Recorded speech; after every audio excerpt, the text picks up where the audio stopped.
Hey guys, in this video I'm going to show you the ways to use turbovpn for torrenting and P2P file transfer. Now while turbovpn does not explicitly prohibit torrenting or P2P file sharing, it is essential to consider a few factors before using the turbovpn for these activities. First thing, go ahead and open up your turbovpn, and when you open up the application, the turbovpn offers server in various locations, but not all server may support torrenting or P2P traffic.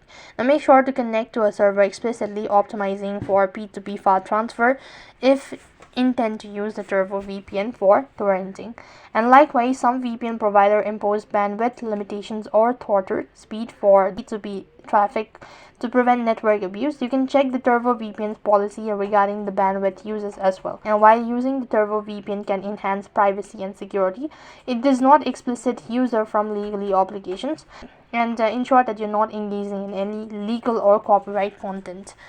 So these are some of the important steps that you should consider while using turbovpn for torrenting and P2P file sharing. So that's it for this video. I hope the video was helpful. Make sure to like, share and subscribe to our channel. Thank you for watching. See you in the next video.